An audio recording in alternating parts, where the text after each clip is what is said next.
ஏன்டா என் பிள்ளைகள் இப்படி இருக்குன்னு தெரியல. எங்கே போகக்கூடாதுன்னு சொன்னோமோ அங்கே போய் நிற்கிதுங்க. நீங்கள் எதுக்குமா இப்போ கோபப்படுதிய? ஆசைல எல்லாம் பெரிய ஆசை, அதாமல கோபப்படுங்க.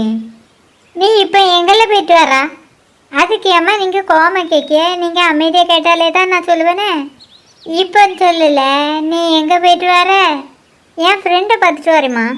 ஓ, கேர்ள் ஃப்ரெண்டையே பார்த்துட்டு வர? என்ன சொல்லிய? கேர்ள் ஃப்ரெண்டா? அதுவும் எனக்கா? எனக்கு தான் கேர்ள் ஃப்ரெண்டே கிடையாது. ஏம்ல இப்படி நீ பட்ட பகல பொய் பேசுத? நான் ஒன்றும் பொய்யெல்லாம் பேசலம்மா, நீங்கள் உண்மை தெரியாமல் பேசாதுங்க. நீ ஒரு பிள்ளைகிட்ட பேசிட்டு நின்னதுக்கெலாம் என்கிட்ட சாட்சி இருக்குது. அச்சோ, இந்த கோகிலா எங்கேயும் வந்து சொல்லிட்டா போல. என்னத்தை சொல்லி என்னை ஏமாத்தலன்னா யோசிச்சுக்கிட்டு இருக்க? அப்படியெல்லாம் ஒன்றும் இல்லைம்மா. உங்ககிட்ட இங்கே வந்து இல்லாத பொருளாதெல்லாம் யாருமா சொன்னது? வேறு யாரெல்லாம் இதெல்லாம் சொல்லுவா?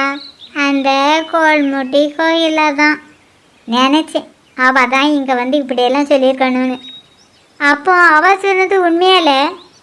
என்னம்மா நீங்கள் அவெல்லாம் ஒரு பொம்பளைன்னு அவள் சொன்னதை போய் நம்புதிய?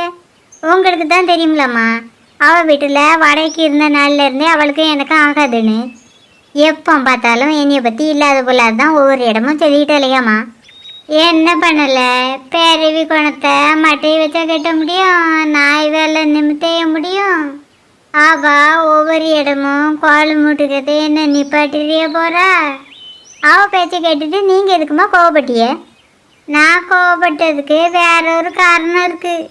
நான் ஒரு தப்பு பண்ணலையம்மா, நீங்கள் எதுக்கு என் மேலே கோவப்பட்டிய? நான் உன் மேலே கோவப்பட்டேன்னு யார் சொன்னது? அந்த கோயில சொன்னதை உடனே நம்பதுக்கு நான் என்ன பைத்தியமா? நான் கோவப்படுறது அவ்வளோ 2 பேர் மேலே. என்ன அவிய 2 பேரும் வீட்டுக்கு வரலையா? என்ன வரல, எப்போ வருவாவன்னு பார்த்துக்கிட்டு இருக்கேன். நீ உள்ள போ. கொஞ்சமாவது அவ்வளோ நெஞ்சில் பயம் இருக்குதா? என்ன வரல. எதுக்குமா நீங்கள் எங்கள் மேலே கோவப்பட்டுட்டு வந்திய? பாடி பா, என் செல்ல மூளை, ஒன்று எதிர்பார்த்து தான் நான் இவ்வளோ நேரம் நின்றுட்டு இருந்தேன். உங்கள் 2 பேர்த்துக்கு அறிவு இருக்கா? அறிவு இருந்தால் அந்த வீட்டுக்கு போவீங்களா? அங்கே நின்று கதை வேற. அங்கே என்ன நடந்துச்சுன்னு தெரியாமல் நீங்கள் கோவப்பட்டு பேசாதுங்க. நாங்கள் ஒன்று அந்த வீட்டில் போய் கதை விடன்னு போகலை. ஓ, அங்கே தான் கடை இருக்குதோ, அதான் ஜாமான் வாங்க போனீங்களோ? இங்கே ஜாமான் வாங்க போகிறேன்னு சொல்லிட்டு போயிட்டு அந்த வீட்டுக்கு போயிருக்கிய. என்ன பாருங்கம்மா, நாங்கள் ஒன்று அந்த வீட்டுக்கு போகணுன்னு சொல்லி அங்கே ஒன்றும் போகலை. நாங்கள் கடைக்கு தான் ஜாமான் வாங்கன்னு சொல்லி போயிருந்தோம். நாங்கள் கடைக்கு போயிருக்கும் பட்சத்தில் அந்த கடையில் வச்சு ஒரு பிள்ளை அழுதுகிட்டு நின்றுட்டு இருந்து.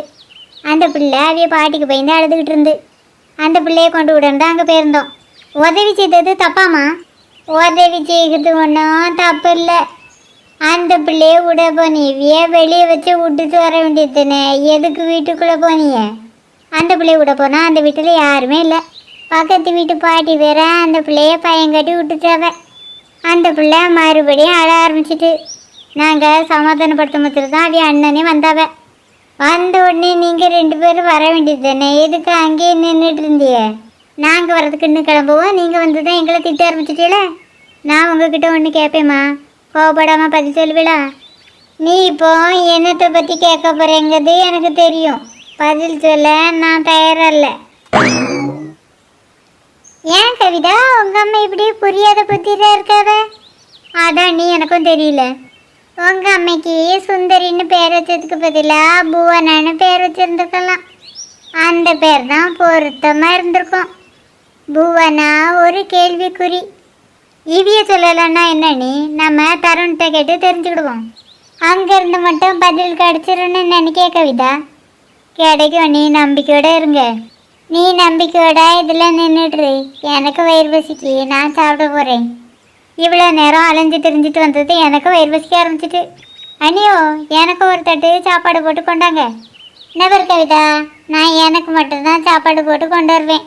உனக்கு வேணா நீ உள்ளவா. எனக்கு ரொம்ப வயிறு பசிக்குது அண்ணி, கை காலெல்லாம் ரொம்ப வலிக்குது. நீங்கள் சாப்பாடு போட்டு கொண்டு வரலாம்? சரி, மூஞ்சிய உம்முன்னு வைக்காத, நல்லா இல்லை. உனக்கும் சேர்த்தால சாப்பாடு போட்டு கொண்டாடுறேன். ரொம்ப தேங்க்ஸ் அண்ணி. 2 தட்டு சாப்பாடு போட்டு கொண்டு வருவேனா? சாப்பிட்டு முடிச்சதும் 2 தட்டையும் கழுவி வைக்க வேண்டிய பொறுப்பு உன்னுடையது. டீல் ஓகேயா கவிதா? வேற யார் எச்சி தட்டையுமா கழுவ போகிறேன்? என் அண்ணி தட்டை தானே கழுவ போகிறேன். பரவாயில்ல, பேருக்கு ஏத்தாப்புல நல்லா பேச கற்றுக்கிட்டேன்.